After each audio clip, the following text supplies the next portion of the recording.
I'm starting to get into decals, but let's have a quick look.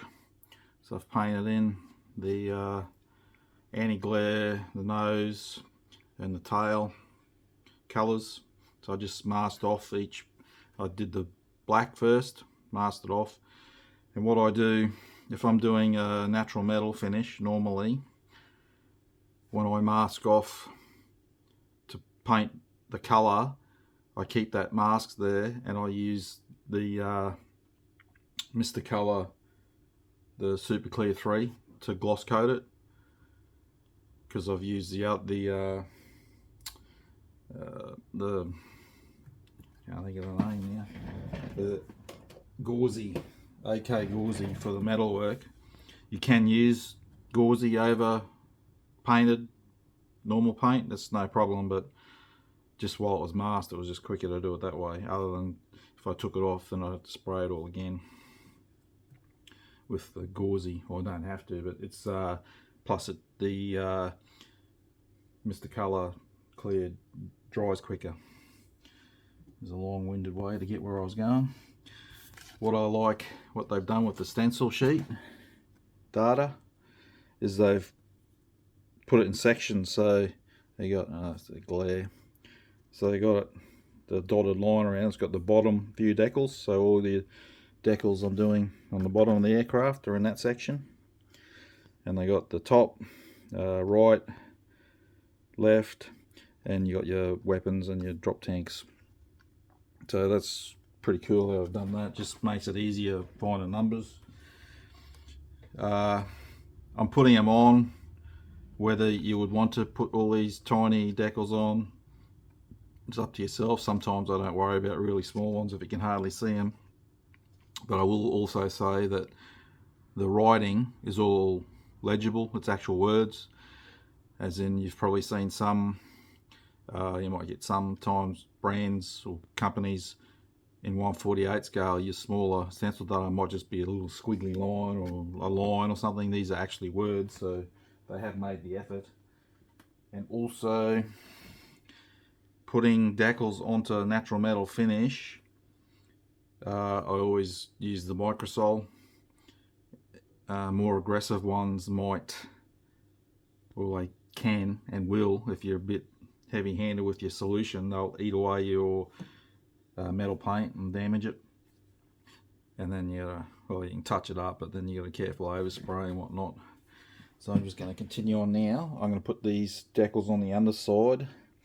I'll come back and have a look and see how they set before I move onwards. I'm pushing along with the decals, getting there slowly.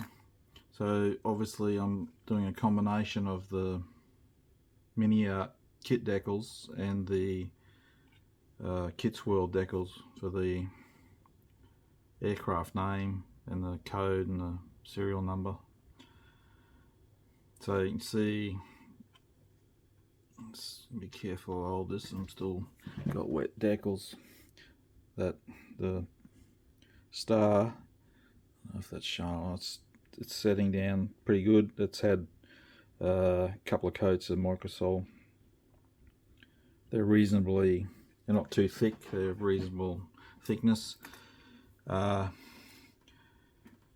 They lift pretty quick off when you put them in the water, so I'm putting them in some water and I'm lifting them out. Just especially the stencil data, I cut parts off. This is the only complaint I have, which is minor, is they're extremely close together. So you might think, oh, I'll just cut out the whole lot and put them there. I wouldn't recommend that, because as soon as you dip them in water, a few seconds later they'll lift. So don't go doing heaps at once, or you'll have decals everywhere and you don't know what's what. So I'm doing, I'll do half a dozen at a time maybe, but just poking along. But yeah, they lift really quick. But you may not experience that, because here in Australia today it is stinking hot and it's not even 10:30 in the morning, so that might be helping them come off the backing paper quicker as to the weather, the temperature. Anyway, I'm going to push on, get this finished, this decal part of it.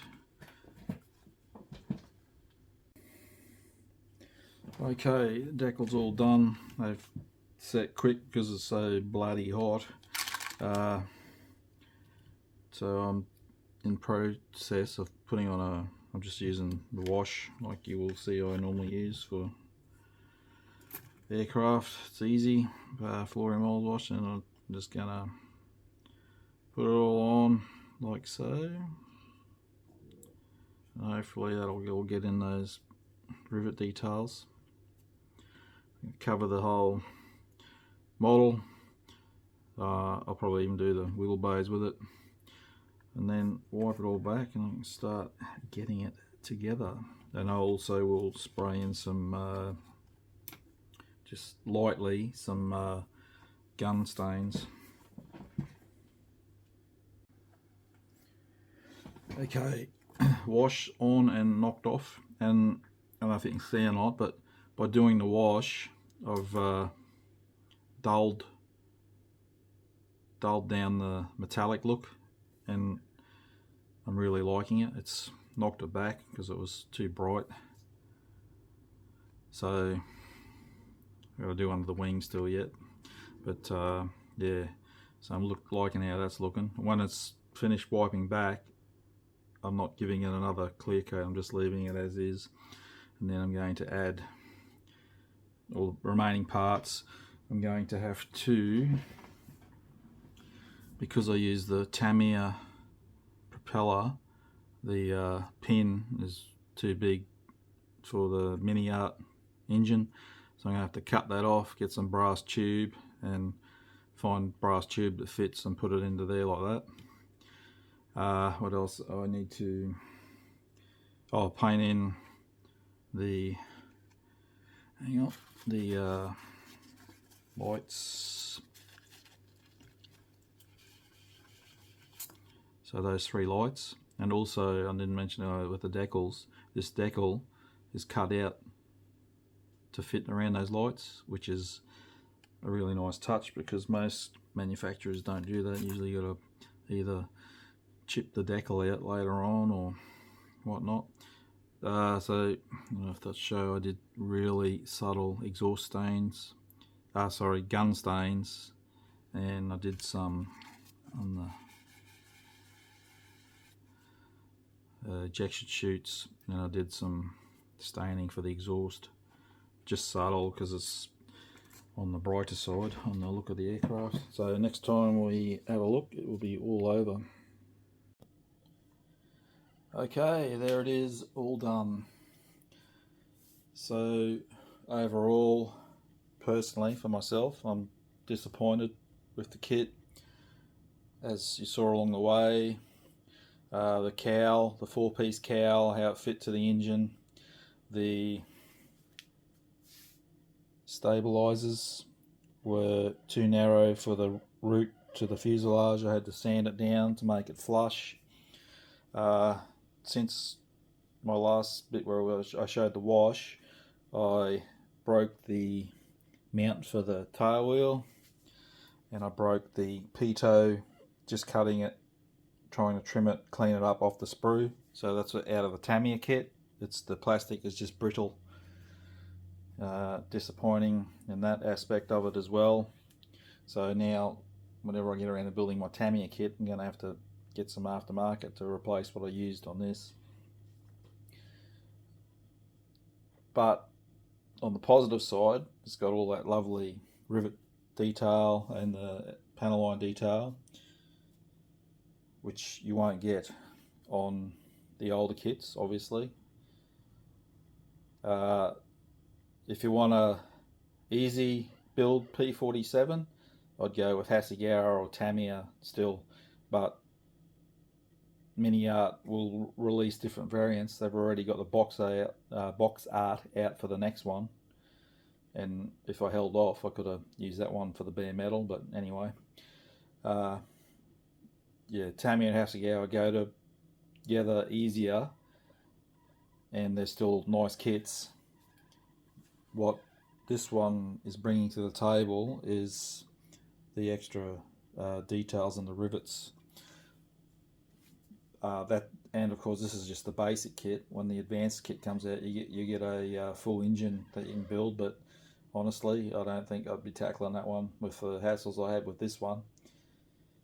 But for those who like the interior of an aircraft, you leave off one of your engine cowls on display. The engine, it will look really nice, but you're going to be need to be really careful with the parts when you're cleaning them up.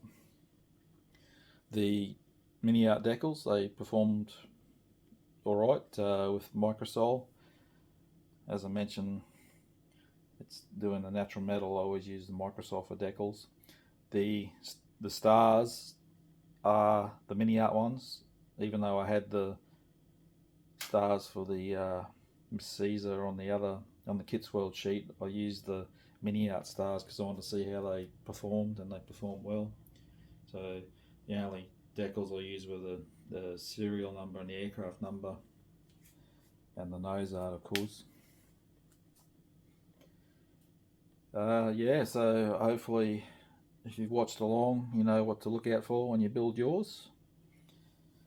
And to be honest, I'm glad to be at the end of it, because I wanted to finish off today. You just couldn't believe how hot it is today. I was trying to get it finished. It's way past where I'd normally stop for heat, and just this is when other little things start going wrong. It's usually the way when you're in a bit of a hurry. Anyway, I'm going to add still photos now of the model at the end of this. Thank you for watching.